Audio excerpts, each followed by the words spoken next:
In progress. Hey, Daddy, this is the man of the champions, Bill Fonzie Alfonso, giving a shout out to something else. Something else, Daddy. This is Nickel Matara, Great Warrior Wolf, and you are listening to Something Else. I'm Tony Cini, and you're listening to Something Else. Hey everybody, it's Rich Palladino, the voice of New England, and you are listening to Something Else with Arya.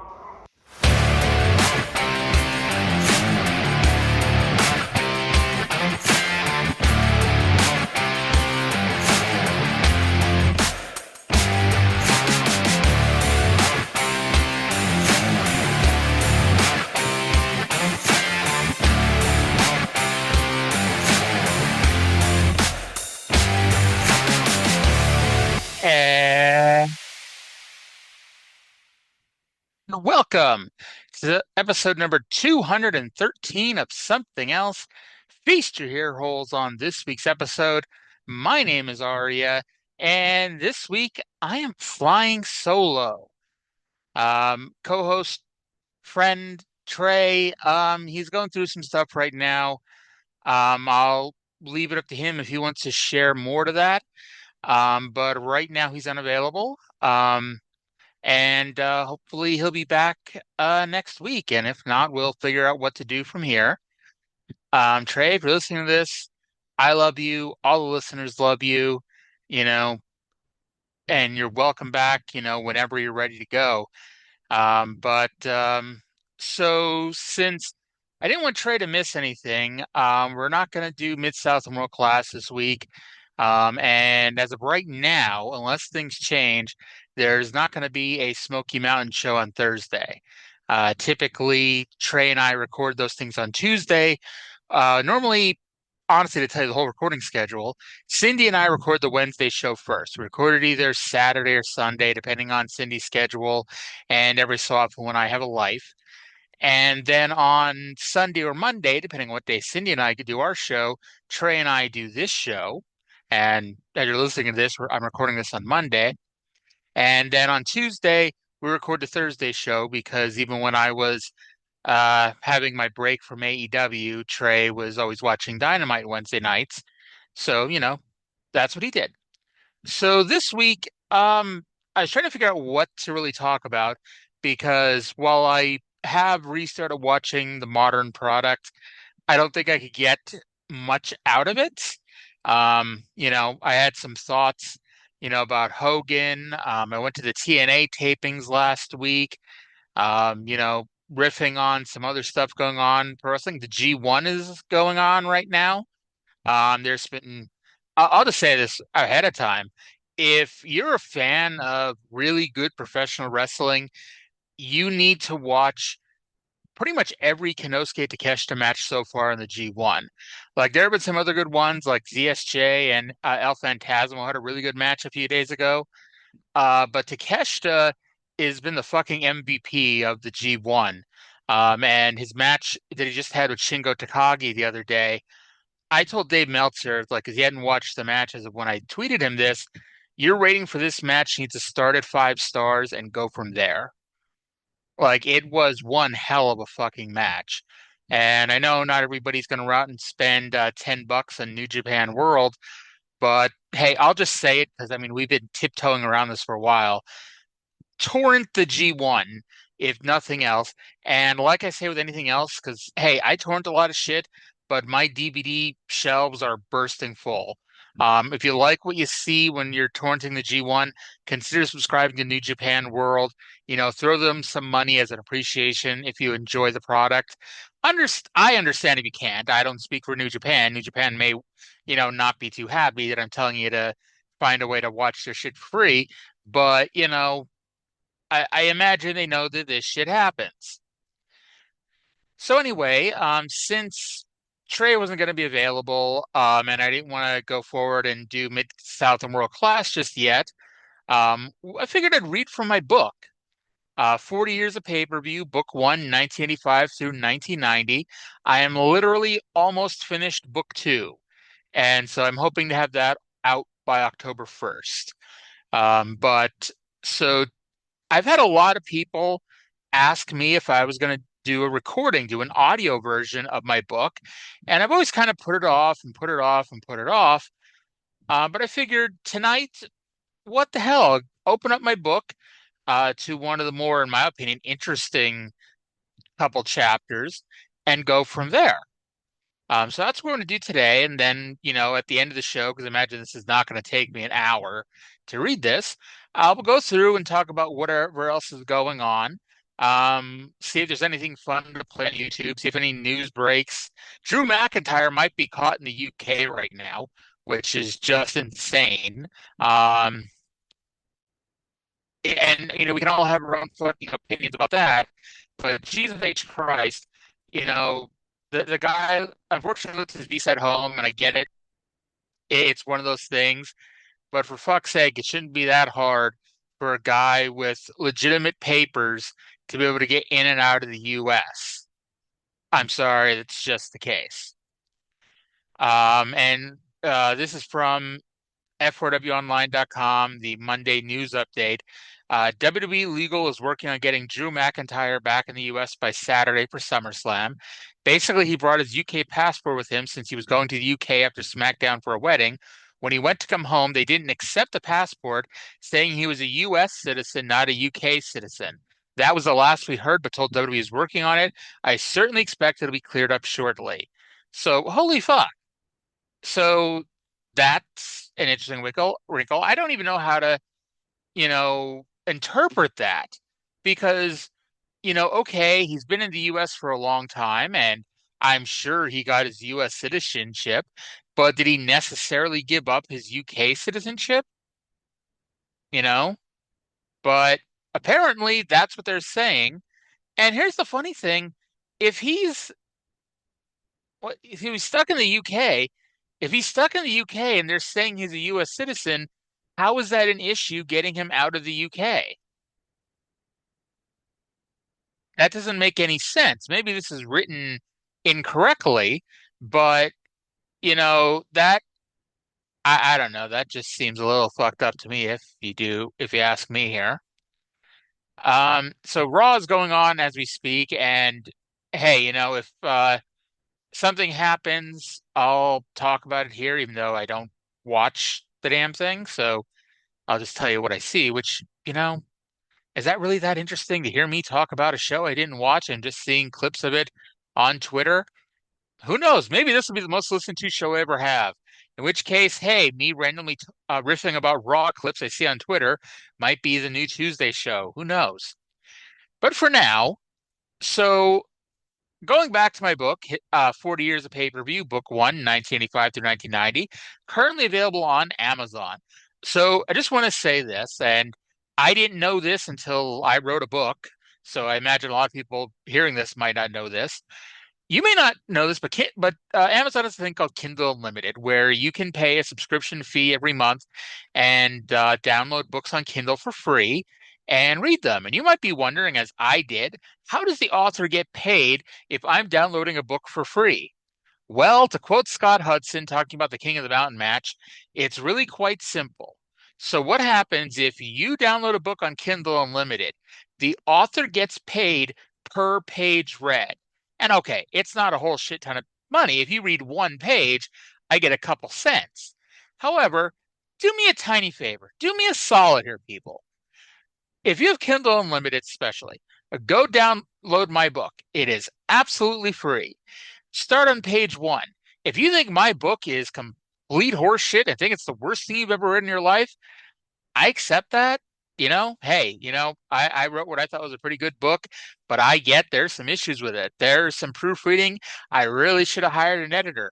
Don't worry, I got an editor for the second book, but the first book had some editing issues. But with that said, go to page 1 and click through every single page and get to the end. Do me a solid. I get about $3. I'll be happy. You'll be happy. You did me a solid, and I won't ever ask you to do it again. Because, hey, I can tell you, I did it for myself. Because, yeah, you can rig the system that way. I did it for myself, and I can only do it once. So I promise I will not ask you to do it a second time if you do it once.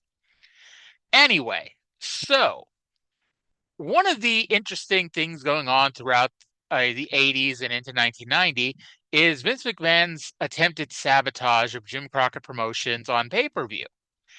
And throughout the book, you'll read of all of Vince's ways that he tried to fuck over Jim Crockett and later Turner. And it starts, of course, with Starrcade 87, which is Crockett's first pay-per-view. And so I thought would be interesting tonight is to read to you my chapters about Starrcade 87 and Survivor Series 87, which both shows happen the same day. And we'll get through all that here in just a second. And I probably should scan through this before I start reading this, but I think it's important to remember before I get into this. Pay-per-view isn't like how it is modern day, where there's 1,000 pay-per-view channels where, hey, you could have 10 different live events on at the same time and you can buy whatever you want. That's not how it was back then. There was one, maybe, actually, no, I'm sorry, there were two national pay-per-view stations. It was Viewer's Choice, and Request TV. And those two eventually merged to create In Demand, which I think was like 97, 98 around that time. But anyway, at that time, there were two different pay-per-view channels, and depending on what part of the country you lived on, depended on which one you got, because you didn't get both, you got one. And so there was not a possibility to have multiple live pay-per-views going on at the same time and being covered by the entire country, which is always hilarious when you hear some of this stuff and you get to like the Monday Night Wars where Vince starts whining about how, WCW, this is unfair competition, putting their show head to head with mine and yada, yada, yada. Because, the rules for thee, not for me kind of thing. I can do this and kick you off pay-per-view, but how dare you try to compete with me and put on a hot product up against my cold product? We may get to that one day. But for now, let's dive in to this. And I should let you know how I grade these things first. So each match on the show will get a grade from 1 to 10. Or actually, I'm sorry, 0 to 10. I don't think there's any zeros on these two shows, but I'll see as I go through it. And then at the very end of the show, I average out the match quality rating. I then do what I call is overall enjoyment, because sometimes a show can have good matches and you just didn't have fun watching it. And a show can have, not so good matches, but it was a fun 3 hours to watch. And so there's a rating for that on a scale of 0 to 10. And then there's a rating for what I call future build. So based on this show, how well did they build to the future? And give that a score from the scale from 0 to 10. And then I give you a total score at the end, a total average. And so we'll go through both of these shows, see how they compare, how they contrast, and we'll go from there. So let's start here. NWA Starrcade 1987, November 26, 1987, live from the UIC Pavilion in Chicago, Illinois. It is legitimately shocking how one show could kill a company quite like this one. A lot of the death was from outside forces. Jim Crockett Promotions decided they were going to start running 4 pay-per-views in a year. They realized they could not make the money that the WWF could on one show, but felt that they could make that type of money over 4 shows.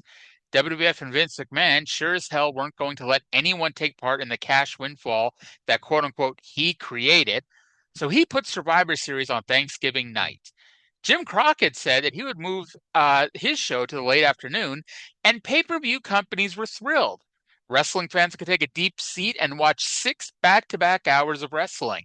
The companies could package them, so even if you were a fan of one and not the other, you would have the incentive to buy both shows. And of course, Vince was not going to allow that to happen. He didn't create Survivor Series so Jim Crockett could make money. Vince informed the cable companies that they had to choose, and if they chose Starrcade, they would not be allowed to air WrestleMania 4.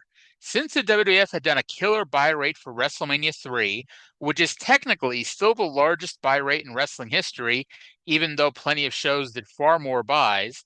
And the reason for that, as I explained in the WrestleMania 3 article, is because the buy rate is based on the number of homes that could have your show divided by the number of buys you had. So WrestleMania 3 had something crazy like an 8.0 buy rate of 400,000 buys. even though there have been dozens and dozens, possibly even hundreds of shows to do more than 400,000 buys, it's still the highest buy rate ever because no show ever did 8% of the pay-per-view household like WrestleMania 3 did. Okay, back to Starrcade 87. The cable companies made what was a smart decision for them at the time, and that was to go with the WWF. Only 5 cable companies stuck with Starrcade, 4 of them in the Mid-Atlantic region, which is the home of Jim Crockett Promotions, and 1 in California, who accepted that they would be losing out of money, but they gave Crockett their word and would not back down. Now, Vince himself would back down himself and give those 5 companies access for WrestleMania 4. What is also not remembered, and people don't really remember this when they talk about the story, not that it ultimately is a big deal. However, if you had a satellite dish at the time, you had access to both shows. Now, keep in mind the number of homes with satellite dishes in 1987 was insanely small, and it didn't really make a difference at all. Sadly, Vince McMahon was not the only person to do massive damage to JCP on this night. Jim Crockett and Dusty Rhodes teamed up to cause enough damage on their own. Dusty took the world title off of Ric Flair and put it on perennial mid-carder Ronnie Garvin. While Garvin did have tremendous matches with Flair, he was not nearly on the same level. The problem was they wanted to do a title change to heat up Starrcade, and Garvin just happened to be the person feuding with Flair at the time. Personally, I think they would have been much better off switching Garvin and Barry Windham. Windham, even at this point, had more credibility than Garvin. He cut better promos than Garvin, and in my opinion, wouldn't have turned people off as much as Garvin. Plus, Garvin would have had a better match with Dr. Death than Windham did. At the end of the day, Dusty didn't want his protege to be a short-term champion, and of course, we didn't know this at the time. Windham never really got the chance to be an actual world champion because, yeah, I ignore the NWA title in 1993 because that meant shit. And we'll get to that in my next book. If you think you've seen a bad match between 2 good workers, go check out Barry Windham versus the Great Muta from Super Brawl 3. That was a bad match. The other major issue was the location. The first 4 Starrcades were at least half held in Greensboro, and it was a Thanksgiving tradition. Crockett was worried about getting the stigma of being labeled a Southern Territory, so he went to Chicago, which killed the Greensboro market, who never forgave them for this slight. Now, the show did sell out the UIC Pavilion despite being in the late afternoon, but it would actually be the last Starrcade to sell out the live house until 1996. Then, because they were on pay-per-view, they had a strict time limit of 2.5 hours to get in and get out. So unlike past Starrcades that had 9 to 14 matches, this had 7, and they just jump from match to match as quickly as they can, so there's a lot less pomp and circumstance as there had been on prior shows. Now, I mentioned Greensboro earlier. They actually did do a live event in both New Orleans and Greensboro with a bunch of opening matches and then showing Starrcade for free. New Orleans did 1,610 people for the Sheep Herders, the Future Bushwhackers, versus the New Breed in a cage match, but both Chris Champion and the Cage no-showed the show. Greensboro somehow still did 6,000 for the Mighty Wilbur versus Ivan Koloff in a match that was actually originally announced for this show. As I mentioned earlier, they sold out the UIC Pavilion with 8,000 fans and drew 20,000 pay-per-view buys. Obviously, there's no way to tell what the show could have done on a nationwide scale, but in theory, the Carolinas would have been their strongest market. Your announcers for this show are Tony Schiavone and Jim Ross, and we start the show going right to the ring for our opener, which is Michael Hayes, Jimmy Garvin, and Sting, with Precious in their corner, versus Eddie Gilbert, Rick Steiner, and Larry Zbyszko with Baby Doll in their corner. This is we need to put these guys on the show and don't have the time to give them each a match. In fact, the heels were already in the ring when the show began, and the babyfaces started the show with their entrance. Despite this being a sold-out show, this was a late-arriving crowd as there were literally thousands of empty seats right in front of the hard camera at the start of this match. A year earlier, Baby Doll was a top babyface, but because in real life she insisted on having sex with her husband, jobber Sam Houston, instead of the Booker, she got turned heel and demoted to, the mid-card.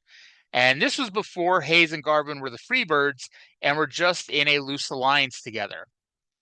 The first major move of the match was what we assume was a Sting dive out of the ring onto Steiner.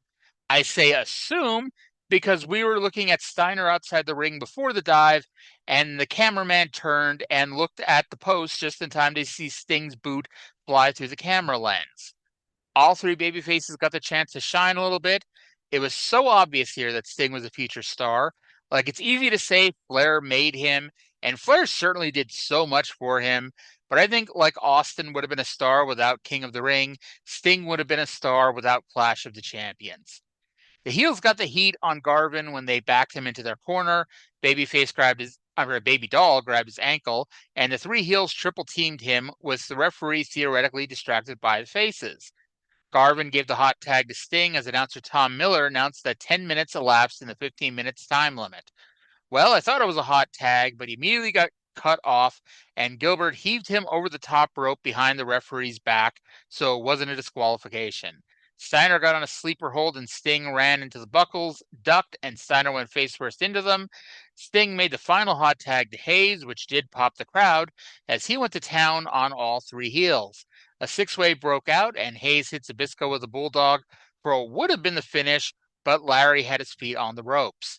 JR promised a lot of high-risk maneuvers with less than a minute to go. Unfortunately, the wrestlers did not get the memo, as high risk wasn't in the plans, and the match went to a time limit draw. There was technically nothing wrong with this match, as long as you ignore the production truck technically fucking things up, but a non-finish in the opener we'll see as a Dusty Rhodes trait on pay-per-view. Result of the match, time limit draw, rating 4.0 out of 10. Missy Hyatt was backstage in front of a weird NWA logo where the W was not only written in a different font, it was written in a different size that expanded outside the confines of the N and the A. She literally just said she was excited to welcome everyone to Starrcade. And so that leads us to our second match with the UWF World Heavyweight Champion, Dr. Death Steve Williams, versus the NWA Western States Heritage Champion, Barry Windham. Now, you may ask yourself, what is the Western States Heritage title? Don't worry, it's not important. Honestly, at this point, the UWF title isn't important either. This is a second match on the card, quote-unquote, world title match. And in case you're not sure, because, hey, we talk about this all the time on the show usually, this is the last vestige of Mid-South Wrestling. They were bought out by Crockett in March. Dusty fucked up all this new talent, lucking into Sting, and we're just limping to the end. The last show that's labeled UWF is the last week of December 1987, and it's a Crockett show. It's not, they're not even pretending to be something else than a Crockett show. So perhaps the most impressive spot of the show was the opening spot where Williams press slams the legit 6'6", 260-pound Windham repeatedly over his head. They're both baby faces and teased from the start that this will be a clean wrestling match.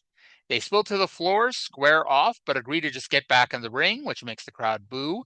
The crowd did explode in glee for a botched spot where Williams went for a leapfrog, but Windham didn't duck down enough and headbutted Williams right in the dick. I would like to imagine that this was a botched spot and they didn't just have the brilliant idea to have Windham headbutt him in the groin. To make things more interesting, our crack production staff showed a close-up of Dr. Death's dong. What really drives home this idea this was a botched spot was Williams either was the greatest seller in the world or he was really hurt and he needed several minutes to recover, and then the match was over before they could do anything else. Windham went for a dive, Dr. Death ducked, Windham flew to the outside, rolled in, and Williams won with a side roll. This match was all right before the headbutt and came apart after. This was also the end of the UWF. As mentioned, the title was quietly retired and the TV show quietly ended at the end of December. Dr. Death wins, rating 2.0 out of 10. We then go to our next match, which is a scaffold match. the United States Tag Team Champions, the Midnight Express with Jim Cornette and Big Bubba versus the Rock and Roll Express. This is a non-title match and actually ends up being the last major match these two teams have for over 2 years, as Ricky and Robert leave before the Bunkhouse Stampede show. And as mentioned, even though Bobby and Stan are champions, this is a non-title match. So they were introduced in the ring, the bell rang, and then they killed a few minutes before they climbed up onto the scaffold. Bubba grabbed Morton off the ladder while he climbed, yanked him down, and dropped him with a Bubba slam, leaving a 2-on-1 with the Midnights versus Robert Gibson. Bubba climbed about halfway up, but Morton got Cornette's racket, whacked Bubba, and then climbed up to join the others. Now, it is absurdly difficult to have a good match in a scaffold match because there's only so much you can do. You can only sell to a certain extent, and even then, you have to be extra careful with everything you do because, hey, if you exaggerate sell a little bit too much, you could lose your balance and take a tumble off the side. There is no safety when it comes to a scaffold match. Eaton got a faulty packet of powder, which spilled out before he could throw it at Morton, but they acted like he did it anyway. Gibson ripped off part of the railing and cracked Eaton with it. Cornette's racket went flying, but Cornette just threw it right back up. Lane, for some reason, started climbing underneath to the ladder, underneath the scaffold, and Morton followed. Gibson just whacked Eaton over and over again with the racket, and Lane started to monkey bar his way across and got kicked off, landing on the mat. Morton and Gibson eased Eaton over the side, and Gibson kicked him off for the win. After the match, Bubba went up there after Morton, as Gibson had already gone down. Last year was the famous moment when Cornette went off. Well, Bubba was not going off here, and Morton punched him in the dick, and Bubba fell to his knees, and Morton scurried away. This match was such an epic failure, because not only did it lead to the Rock and Rolls leaving, but when Bubba got paid only $2,000, despite everybody else in the match getting $10,000, he left and went on to become one of Hogan's best opponents in the late 80s WWF. Rock and Roll Express win, rating 1.5 out of 10. While the scaffold was being disassembled, Bob Caudle was backstage and had a special interview with Garvin. Now, was it NWA World Champion Ronnie Garvin? No, silly, it was Jimmy, with Michael Hayes and Precious. Jimmy basically cut a promo for every other match on this show. He said you can't forget a match like Nikita Koloff versus Terry Taylor, which is easy for him since I had forgotten it was happening. Steve Williams came in and said that we saw him win. We certainly did. He was stumbling over his words so bad that I thought Tim Horner was here. He said we saw him go 210% in his match. Okay, then. Then we got our next match. It is a unification match. The NWA TV champion Nikita Koloff versus the UWF TV champion Terry Taylor with Eddie Gilbert. Okay, I lied earlier. The Dr. Death match wasn't the end of the UWF. This was. This was actually the only unification match between the NWA and the UWF we ever got. And to be honest, did you need them to bury all three UWF champions? Probably not. Nikita was never much in the ring, but after the first few months, wow, easy for me to say. But after the first few months after he turned, he lost whatever he had as a heel. The crowd was into him to an extent, but he couldn't cut promos, he couldn't work, and you can't be a monster babyface, so he had to sell, which he couldn't do. Taylor did all he could to put Nikita over, but this was all about Nikita and had nothing to do with Terry Taylor. This match had a 30-minute time limit, and there were 3 reasons why I knew this was not going to go to the time limit. First, Nikita was in it. Second, Terry Taylor, who had heat with Dusty, was in it. And third, going 30 minutes could possibly give the UWF credibility, which we could not do. Earl Hebner was the referee for this match, and you can add him to the list of people who would leave the company soon. After approximately 12 to 13 minutes of being on offense, Nikita went for the Russian sickle and Terry ducked, which allowed him to shockingly, unbelievably, go on offense. This is where I noticed that the platform of the scaffold wasn't taken backstage with everything else. It was literally just left at a ringside. Taylor at one point was massaging Nikita's chest, which apparently doubled as a submission hold. Taylor punched Nikita's left arm, and the announcers buried him because Nikita uses his right arm for the sickle. Like at this point, we're not even pretending to not bury the UWF at this point. Taylor went for a jog outside the ring, which was perhaps the only time the announcers put him over. Gilbert allegedly hit Nikita in the leg with a chair. Again, we say allegedly because the director couldn't be bothered to show this. The finish saw Taylor collide with Gilbert on the apron, and Nikita pinned him with the sickle. This was another shit match and the final nail in the UWF's coffin. Nikita wins, rating 1.0 out of 10. Up next, NWA Tag Team Champions Arn Anderson and Tully Blanchard with J.J. Dillon versus the Road Warriors with Paul Ellering. So we haven't completely killed Chicago yet. Let's see what we can do with the hometown babyface team in the title match. So it took only 30 seconds for this to already be the best match on the show. Hawk threw Arn around to the delight of anyone viewing the match. According to JR, the Hawk used his immense strength to drop a leg on Arn's arm, which I'll take JR's word for that. Hawk had great agility, hitting a drop kick to Tully's face. Now, I know Tully is only 5'7" or so, but that's still a high spot to kick.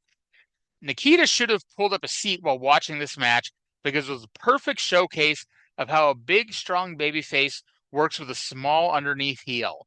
Arn and Tully had their flying shoes on, but both Road Warriors knew when it was time to make their opponents look good. Hawk press slammed Tully, but Arn clipped the knee, which let the heels take over.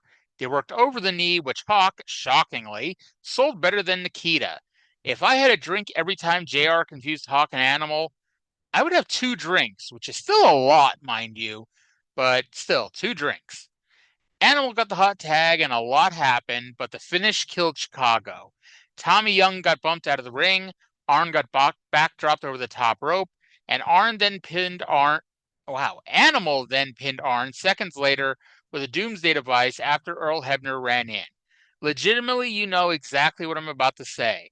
Tommy Young got up and made a reverse decision, giving Arn and Tully the win by a disqualification.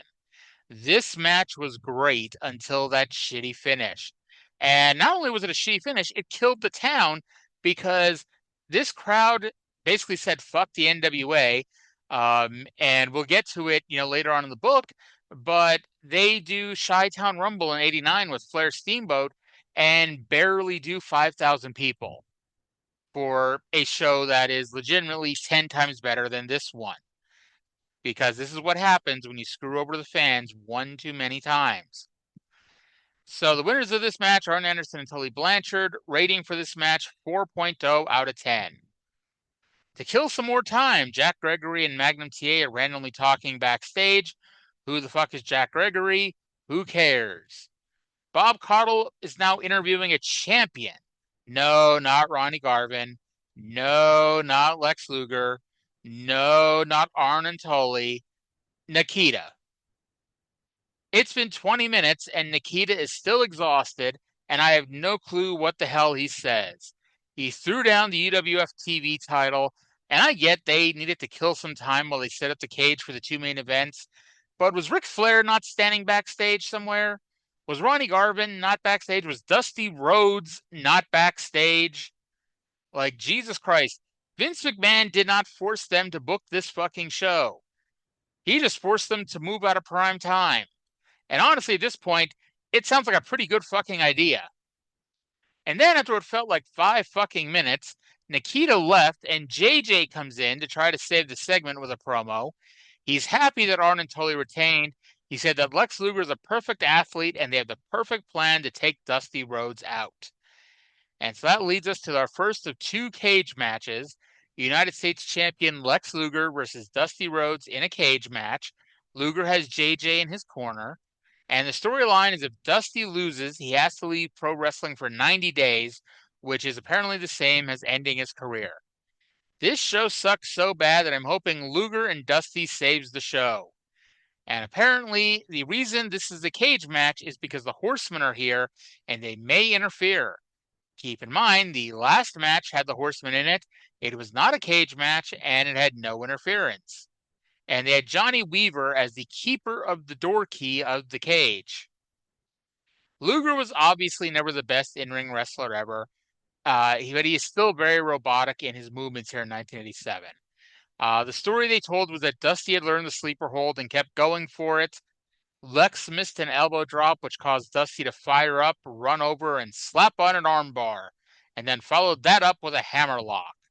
When they put the cage up, they finally removed the scaffold platform from ringside, by the way.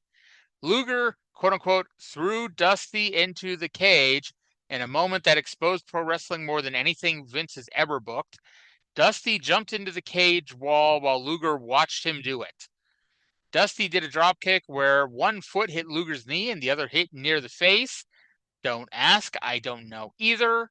Luger almost got Dusty up for the torture rack somehow, but Luger couldn't hold him up and he was deposited near the ropes. Luger slapped on an armbar and grabbed the ropes for leverage. Dusty got to his feet and tried to punch Earl Hebner for some reason. Dusty does what Tony calls the Dusty Rhodes comeback. I couldn't have termed it any better myself, Tony. Luger missed a clothesline that would have gone over El Gigante's head, and Dusty's got the sleeper on.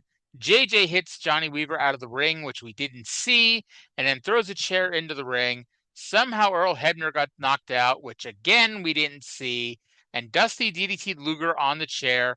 Hebner got up and counted the pin, and Dusty won. I mean, they kept it simple, and if nothing else, the booking of the match at least sets the stage for the future. Winner, Dusty Rhodes, rating 3.0 out of 10. All right, so finally we get to the main event, which is NWA World Champion Ronnie Garvin versus Ric Flair in a cage match. I feel dirty typing NWA World Champion Ronnie Garvin. It just looks wrong to see him with the big gold belt, and the fans definitely agreed as they booed the babyface champion. Oh, there was a gigantic difference between this and every other match on the show. Garvin may not have been respected as world champion, but he was definitely respected as a wrestler. Now, mind you, as I'm writing that and saying that, the crowd is chanting Garvin sucks after the opening chop battle. After his jumping headbutt, Garvin unleashes the Garvin stomp. Remember when Randy Orton briefly did the Garvin stomp and it was the most boring looking move ever? Well, Garvin made the Garvin stomp look legit, and yeah, the crowd popped for it. Flair hit Garvin low, and thankfully we didn't get a close-up of Garvin's crotch this time, but Flair used this opportunity to take the advantage. For the third time in 4 matches, the heel worked over the knee and locked on the figure 4, not telling other wrestlers what to do, but maybe everyone shouldn't do the top guy's finish. Garvin turned it over, and it got broken up when Flair got near the ropes in this no disqualification match. Garvin bit Flair's head, busting the challenger open. Flair tried to escape, but Garvin threw him down and resumed serving a plate of chops. Flair went to the top rope. You know what happened next. Garvin got on his own figure 4. Garvin did a crossbody from the top for a near fall.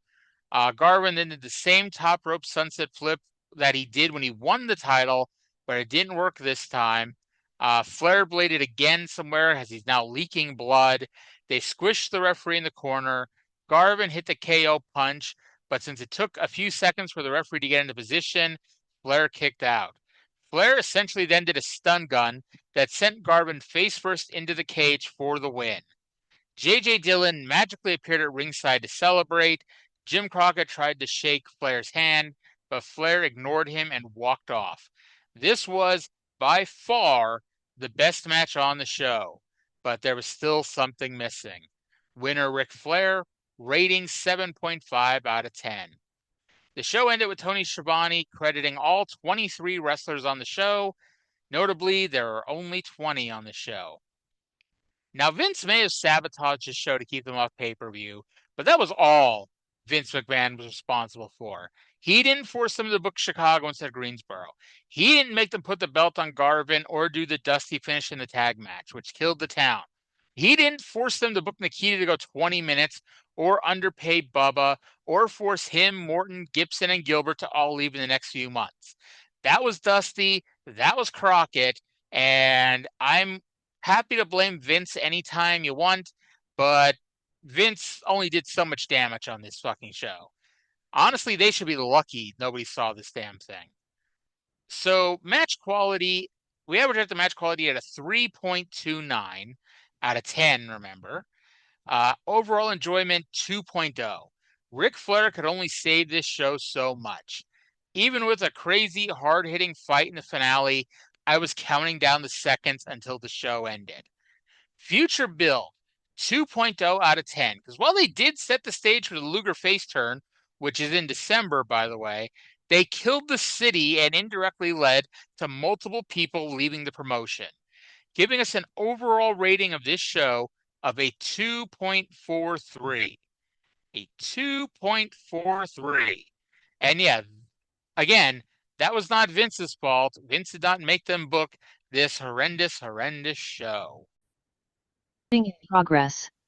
All right. So from there, we go to the WWF's Survivor Series 1987, also November 26, 1987, live from the Richfield Coliseum in Richfield, Ohio. It's the WWF doing a spite show. Now, in case you don't remember the original format of Survivor Series, every match is a 10-man tag team elimination match, and ultimately this show accomplishes approximately nothing storyline-wise, but it wasn't there to put on a series of storyline culminating wrestling matches. It was put on to make money and to prevent Crockett from making money. And it's safe to say they were successful with both, although Crockett should have sent Vince a Christmas cards and so few people got to see their show. So I already reviewed all the backstory during Starrcade. Did you fast forward through it? Why? If you did, go rewind and listen to it now, because I'm not going to repeat myself. Anyway, this show sells out to the tune of 21,000 people and does 350,000 pay-per-view buys. Even with an expanded pay-per-view universe, no one was expecting it to beat Mania 3, but it still did a damn strong number. Gorilla and Jesse are your announce team, and they actually get an introduction from Howard Finkel as the show begins. And in a nice change of pace for modern wrestling, they take the time to go over the rules of the matches and the ways to be eliminated. Now, it sounds completely simple and obvious, but still, in addition to pinfall, submission, countout, and disqualification, you can also be eliminated by quote-unquote referee's discretion, which is essentially a ref stoppage. And then throughout the show, each match would have two referees. Craig DeGeorge interviewed the Honky Tonk Man and his team. This was just a massive chaos with Honky talking about how great his team is while everyone else is psyching each other up. And then Mean Gene interviews Savage's team.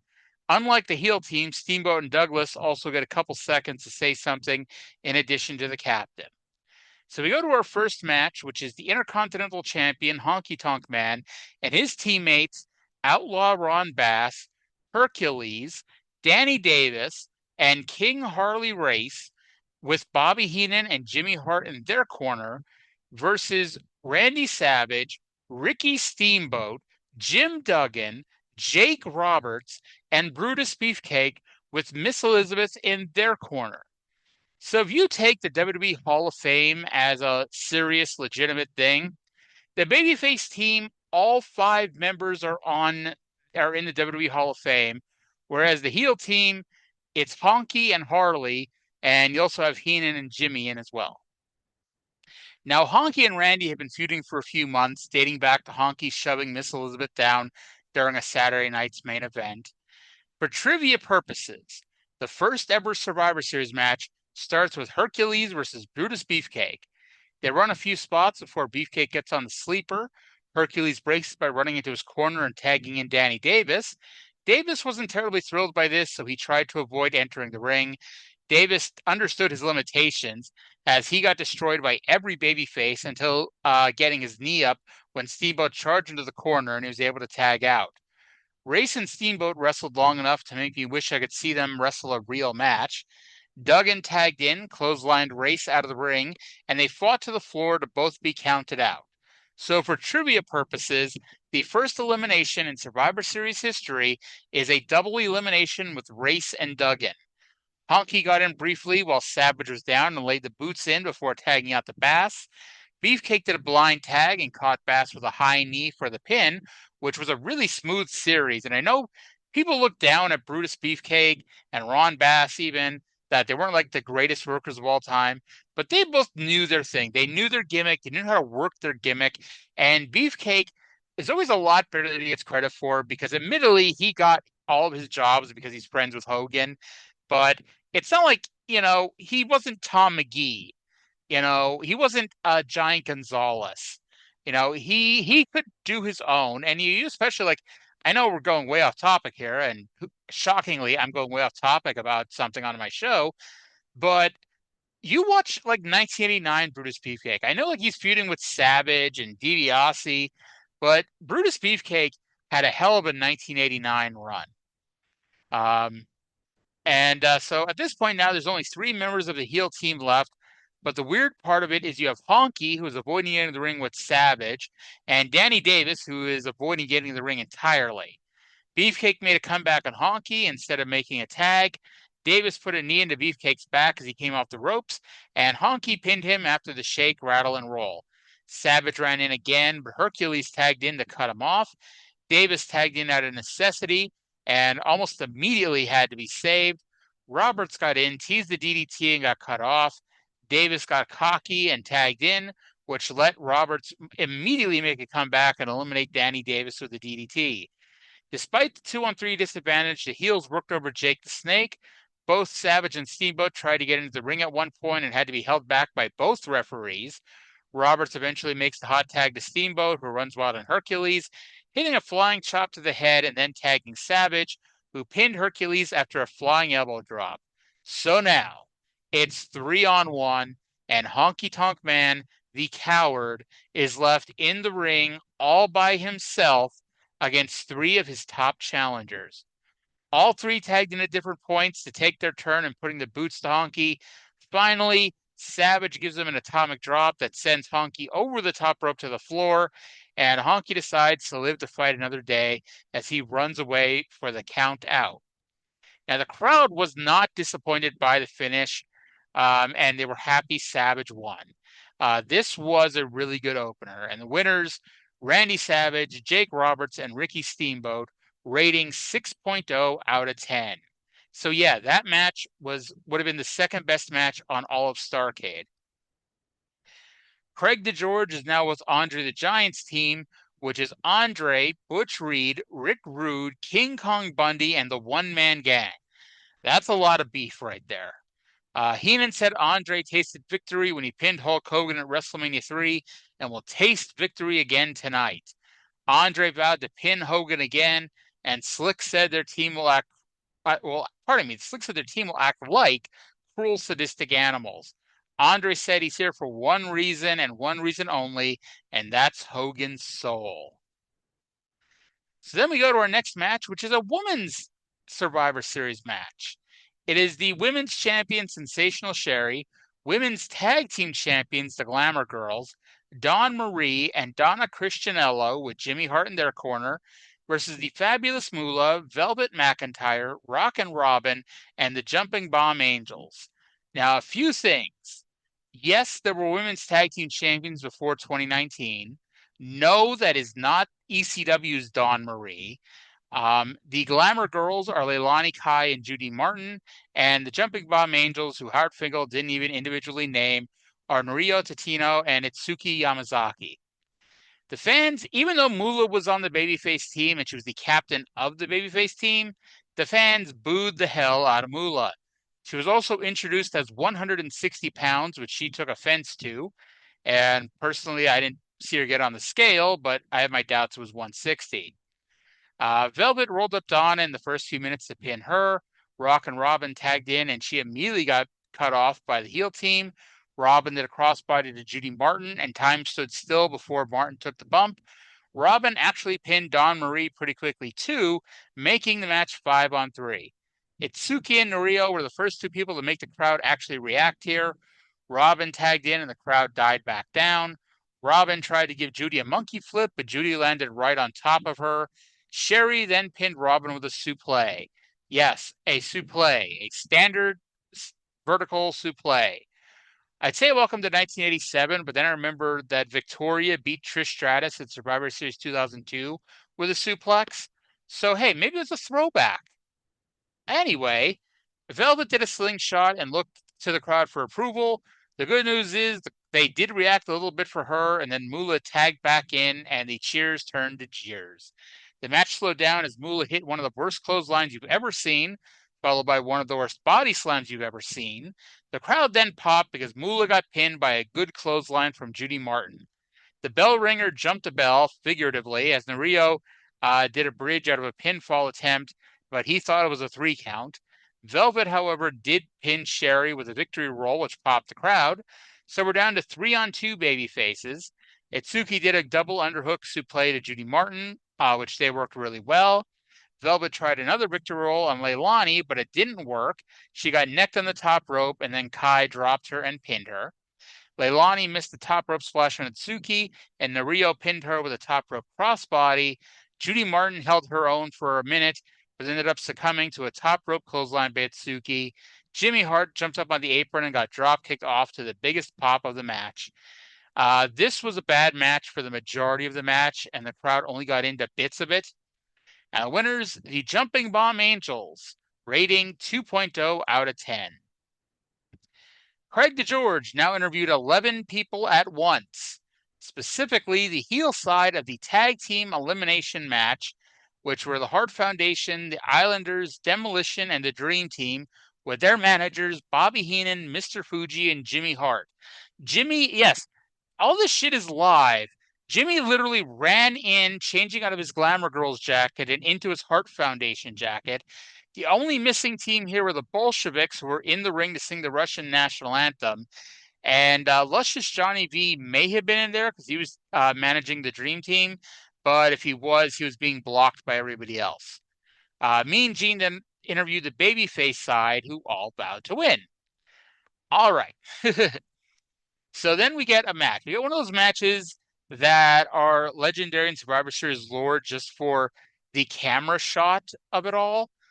The Hart Foundation, Demolition, the Bolsheviks, the Islanders, and the Dream Team, with Bobby Heenan, Slick, Jimmy Hart, Mr. Fuji, and Luscious Johnny V. So yes, 5 teams, 5 managers, versus the WWF Tag Team Champion Strikeforce, the Killer Bees, the British Bulldogs, the Fabulous Rougeau Brothers, and the Young Stallions.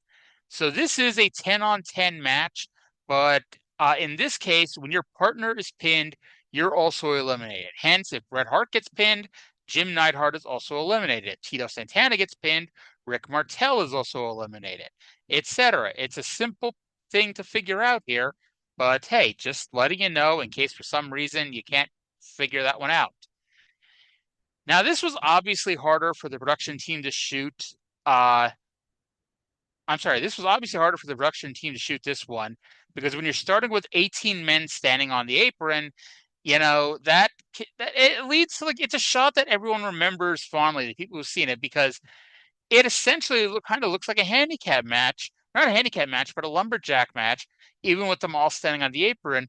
If you get 18 people standing on 4 corners of the ring, and this is 1987, where muscle enhancements are strongly encouraged, so most people are pretty thick here, and you get 18 people standing next to each other, you're basically filling up all 4 sides of the ring here, and it's always funny watching people run the ropes. So, in comparison's sake, I was at a TNA taping in 2024 where they did a 16-man tag, but they had it to where most of the wrestlers stood on the floor, which made it easier for everyone involved, from production to film it, to the fans watching it, because you could actually see the damn ring in that case. Anyway, they started the elimination process a lot quicker than the prior 2 matches, as Tito pinned Boris Zukov pretty quickly with a flying forearm. Now, what made this match exciting, and to be fair, all the matches did this to some degree, everyone tagged in and out quickly. So no one got the chance to get tired. Everyone tagged in, they did a spot or 2, and then tagged out. And so it was constant action, and people really got into it. Jacques went for a middle rope crossbody, but Axe ducked, and Jacques crashed and burned, which let Axe cover him for the elimination. The heels beat on Paul Roma and then Dynamite Kid. Kid was being beaten in the ropes, so the referee tried to break it up, but Axe shoved him, which disqualified Demolition. Martel may have made for a better heel, but the crowd loved him as a babyface. He did a great job throwing Tama around and locked on the Boston Crab, but Neidhart had tagged in and did a clothesline to the back of his head. Santana hit the flying forearm to Neidhart, but Brett broke it up with a blow to the back of the head. That blow was hard enough to let Neidhart pin him, so the former champs eliminated the current champs, which set up more rematches on house shows down the road. See how this is all working together, folks? And so now that we're down to 6-on-6, so 3 teams versus 3 teams, the match slowed down a bit. We still got frequent tags, but we didn't have the frenetic pace of earlier. And in a match where everyone got the chance to look good, it's easy to say that Bret Hart stood out as the best worker in the match. His moves were the crispest, he sold the best, and while you didn't see him as the future star he would be, you could see it wouldn't take too much to advance him to that next level. Davey wasn't yet the musclehead he'd become, but he did break out the gorilla press slam and running power slam he'd become famous for. Dynamite did a middle rope diving headbutt to Haku, which probably hurt him more than hurt Haku. So the Islander actually pinned Dynamite with a super kick. Dino Bravo, the most boring wrestler in the world, hit the side suplex, the most boring finisher in the world, but tagged out to Valentine instead of covering Jim Powers. Roma blind tagged in as Valentine went for the figure 4, and Roma flew over him with a sunset flip off the top rope for a pin. So from here, we're down to an 8-man tag. It's the Hearts and the Islanders versus the Bees and the Stallions. Gorilla and Jesse put up the fact that Roma and Powers have taken more of a beating than anyone else in this match, which continued as they got the heat on Roma. Brunzell got the hot tag and took over on Brett. We got our first miscommunication spot of the match as Brunzell picked Brett up for a body slam, but Tama drop kicked Brett to knock them down, but Brunzell managed to roll through them to get the pin. So yes, Jim Brunzell pinned Bret Hart. Now, the fans at this point begin zoning out because in the grand scheme of things, these are 3 of the lowest teams on the roster, with the Young Stallions barely being a step above enhancement talent to this point. The fans did get into the finish as Blair pinned Tama after Twin Magic. Now, you might be wondering to yourself, how does Brian Blair and Jim Brunzell do a twin switch when they look absolutely nothing alike? Well, you see, Brian Blair puts on a yellow and black mask from the floor, and when Tama was trying to sunset flip Brunzell, Blair came from the apron with his own sunset flip for the win. Now, this was a really good match, but it probably went 5 too many minutes. Other than that, this was just a masterclass on how to book a match involving 20 wrestlers, some of whom were either quite limited or just didn't do much, and it made for an action-packed match. Winners, Killer Bees and Young Stallions, rating 8.0 out of 10, which, spoiler alert, makes it the best match on either of these 2 shows that day.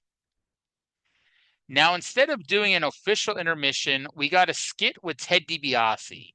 It's all about how he spends his Thanksgiving. And he's riding around in the back of a limousine, and he's showing clips of how he makes people do stuff for money. And among the clips are Linda McMahon barking like a dog.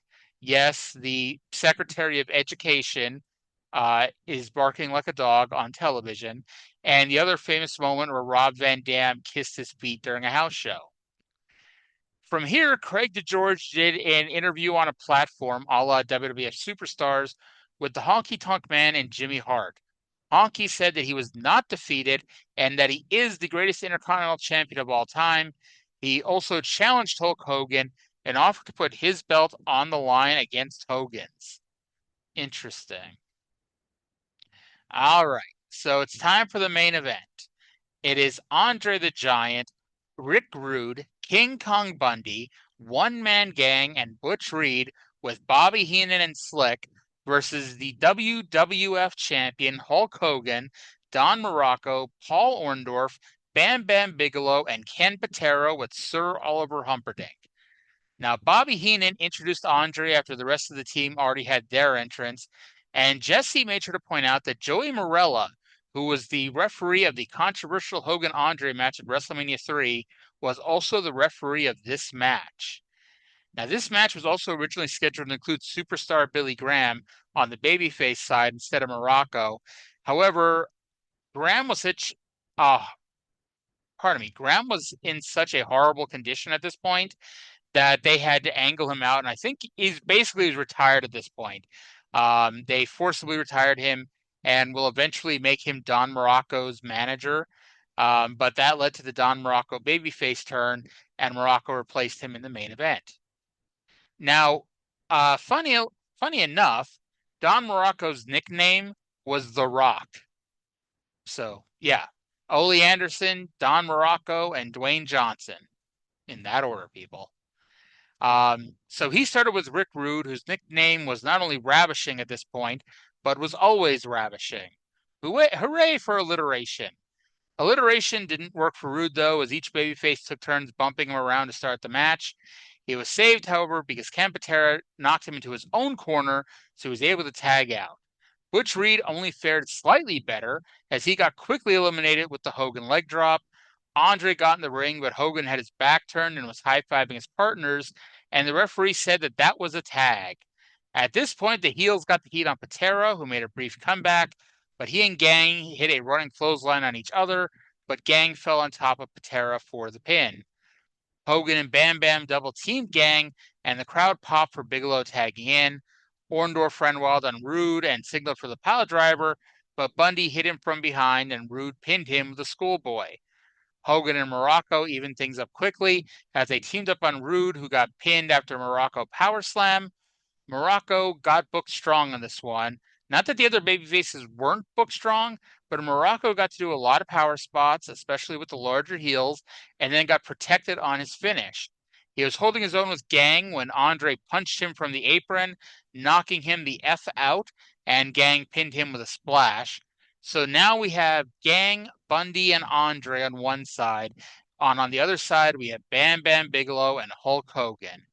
Jesse theorized that if Bigelow gets eliminated here, Hogan would do like Honky Tonk Man did earlier and just run to the back to save his title. At this point, Bundy and Gang double team Bigelow, which built to the spot where Andre finally tagged in. While he was in earlier, it was just a tease and he immediately tagged out. Now he's finally in the match. And finally, Andre's in here, and Bam Bam Bigelow rolled to the corner and tagged in the Hulkster for the biggest pop on the show. This was not the best professional wrestling you'll ever see, but it was everything the fans wanted. They paid their $20 or $15 or whatever Survivor Series cost for this 45 seconds. Hogan and Andre exchanged strikes for 45 seconds with Hogan getting the best of it. Finally, before Hogan could do a KO blow, Bundy tripped him from the floor and dragged him outside. Bundy and Gang double-teamed him, but of course Hogan made his comeback on them. He slammed them both on the floor, and of course as that happened, Hulk Hogan got counted out. So yes, the WWF champion has been eliminated from the Survivor Series. And Hulk Hogan was pissed. And he did not want to leave. But they made an announcement that said that if he did not leave, then Bam Bam would be disqualified and his team would lose entirely. So Hogan grabbed his belt and walked away. Now, with that said, even with Andre in the ring, even with the 3-on-1 that they're going to book pretty strong here, the crowd was dead for the rest of this match. It was very anticlimactic from here. Bam Bam pinned Bundy with a slingshot splash and then pinned Gang after Gang missed the top rope splash. Yes, you heard me right. The one-man Gang went to the top rope for a top rope splash and he missed it. Then it came down to Andre versus Bam Bam, and Andre pinned him with a double underhook suplex. After the match, Andre didn't even really get the chance to celebrate his win because Hogan ran back down and attacked Andre, laying him out with the title belt. Andre teased getting back in the ring, but Heenan held him back, yelling at Hogan to sign a contract for the title match. This match was so amazingly well booked.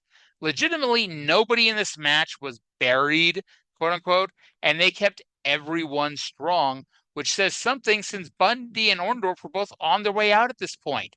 They whet your appetite for Hogan versus Andre and gave you just enough so you didn't feel completely ripped off, but didn't overdo it so you wouldn't care about them having a rematch.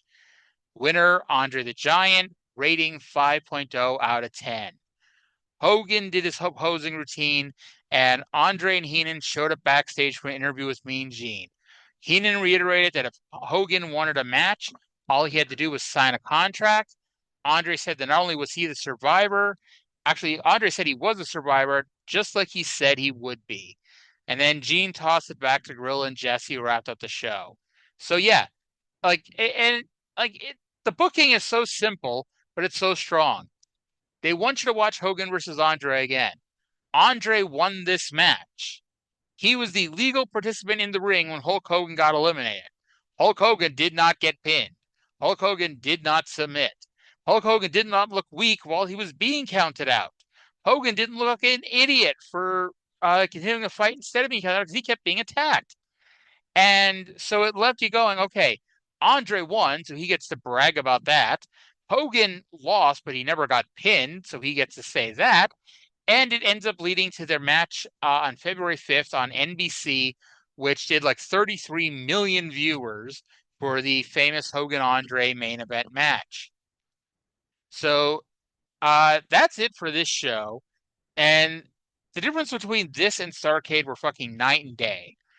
Overall match quality for this 5.25. Overall enjoyment 8.0 out of 10. This was just a fun show to watch, and even if you didn't know the backstory of what was going on in real life, you knew that the WWF had just put on a high quality show. Future build, it is impossible to give it any less than a 10 out of 10. You can look back with modern eyes and say they did a bad job with this or a bad job with that, but it's important to remember that on February 5th, 1988, Hulk Hogan and Andre the Giant wrestled one-on-one on NBC, and they did 33 million viewers. 33 million people watched that show. Keep in mind, the average episode of SmackDown, because I mean that's still on over-the-air TV, does around 1.5 million people. Same night of the week, because this was on a Friday too. So yeah, more than 20 times, the average audience for SmackDown watched Hulk Hogan versus Andre the Giant on February 5th, 1988. It was not just a case of free pro wrestling on TV either, because they were doing Saturday night's main events that were doing, 8, 9, 10 million people at the time. And if it was just, hey, free pro wrestling on TV, they'd be doing 30 million people too. And so that gave us an overall rating for Survivor Series 87 of a 7.75, more than 3 times the rating of Starrcade 87. All right, so that is just the preview of what you could be reading in my amazing book, 40 Years of Pay-Per-View, Book 1, 1985 through 1990. I hope you liked it. And if you did, leave a comment, saying as much, encourage me to actually do the audio version of the book, and I'll get that out later this year. And I had a lot of fun reading that here. Sure, I had to take a break that you didn't know about in between, so I could go to the bathroom and get a drink and all that fun stuff. But hey, whatever. Behind the scenes stuff, right? All right, so let's go see if there's anything going on in the world of wrestling right now. Um, let's see, anything going on tonight as we're speaking. We mentioned the Drew McIntyre thing earlier, which is kind of fucked up. I guess they did a second Hulk Hogan tribute on Raw that Nick Hogan and Eric Bischoff were on. Okay, good for them, I guess. I really don't know what to tell you. Let me see here. See, I might as well talk about Hogan. So it's like the term troubled legacy could not be a better and more apt description of this. It's like, I'm not going to tell anybody how to feel. Hulk Hogan will always have a lot of fans. Hulk Hogan will always have a lot of detractors for the shit that he did and said. And there's no way to look past what he said. It's unforgivable. And I'm not going to tell anybody that they should think any differently than they do. And I always say, when people die, if you don't want people to say bad things about you when you die, don't be a shithead when you're alive. I'm sorry, that's the way it goes. I'm like, if you're a complete jackass when you're alive, I'm not going to sit here and lionize you when you're dead. Can I sit here and say that Hulk Hogan is one of the two most famous wrestlers of all time? Yes, I can. Can I sit here and say that he made a lot of money and helped make pro wrestling what it was? Yes, I can. Can I say that Terry Bollea was a shit human being who made a lot of shit decisions in his life? Yes, I can. And there's no ifs, ands, or buts about it. He he did what he did, and he said what he said, and he had to live with that. And there's nothing that can go away from that. And there's a lot of people consider and say, my childhood this, my childhood that. It was my childhood too, bro. It was my childhood too. And you know Hogan was a big part of my childhood. I've been a wrestling fan pretty much my entire life, and Hogan was one of my guys from the early age. That doesn't mean that, I forgive him for what he did. And the fact that you know, he never really had he never really whatchamacallit, did an actual apology. He did that thing where he went into the locker room that time when he got brought back, and he basically told people to be careful of what they say in front of other people because they could be videotaped. Like, dude, come the fuck on. And it is what it is. And it's like, don't go around vilifying people for what they think about this. People are going to think the opposite of what you think. There are like Chelsea Green out there, she tried to basically be as middle of the road as you possibly could go and got ripped on so badly that she logged off of social media. She deactivated her Twitter. It's like, motherfucker, Chelsea Green is one of the nicest, sweetest people I've ever met. And it's like, you know, she was trying to basically walk the line and got ripped on both sides for it. And you know what, people? Social media is great, but social media is also sometimes really fucking sucky. People have their fucking opinions, and you may not agree with them. I may not agree with them, but at the end of the fucking day, people have their opinions, and you need to fucking just live with it. And sorry, but it's the fucking truth. And yeah, and I'm not gonna sit here and say otherwise. And you can sit here and lionize Hulk Hogan right now, and you can sit here and vilify Hulk Hogan right now. He probably deserves both, you know, and there's no lies about that. Again, one of the most famous pro wrestlers of all time, but also maybe one of the shittiest human beings inside pro wrestling. I will say this, and I said this myself on social media or not a few weeks ago, a week ago when this went down. He wasn't a murderer. He was never brought up that he sexually assaulted anybody. He never did anything to children. Um, and that's pretty much my line for whether or not to vilify somebody in their death.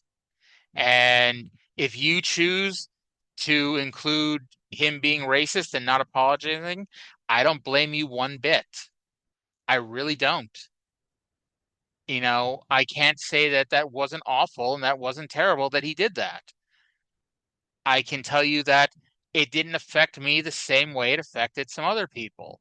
And I can say this as someone who's lily white and understands my white privilege and, understands that, I haven't had the same hardships that many other people have had.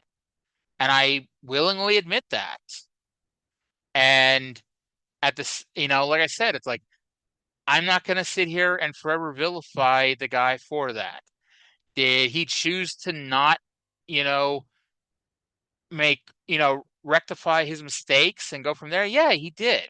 He made a shitty choice and he doubled down on a shitty choice. And that's all you can say, you know?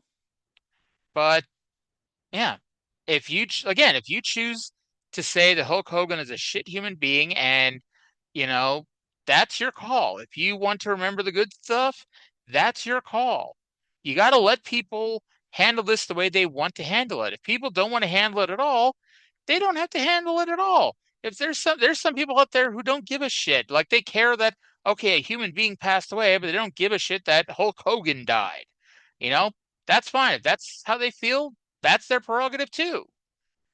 And not everybody has to feel the same way you do. Remember that. Because how would you feel if, whatever your opinion is not the popular opinion? You know, what if you are in the strong minority of an opinion here, and you're being vilified because you're the one person who feels some different way than other people do? You probably wouldn't fucking like that. So let people feel how they want to feel. Let people grieve how they want to grieve, and let's just move on.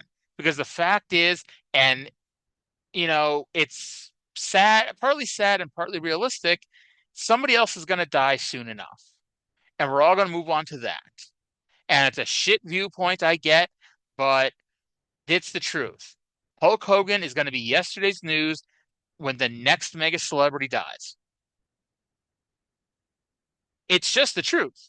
Like Ozzy Osbourne died days before Hogan. He was immediately booted out of the news. It's just what happens, you know? But we're just gonna go from there. And I think this is a good thing to wrap the show up with. And I'm sure if anybody listening to this, I'm probably gonna get vilified for my comments on this. And that's okay because I'm entitled to an opinion just like everybody listening to this is entitled to an opinion. If you agree with me, great. If you don't agree with me, I understand, it's okay. But, at this point, I want to thank you all for listening. I do hope you all enjoyed the show. Again, we hope to have Trey back soon enough. If not, hey, I got a lot of book to read. There's 30 pay-per-views I could go through. But thank you all for listening, and we'll talk to you again in 7 days.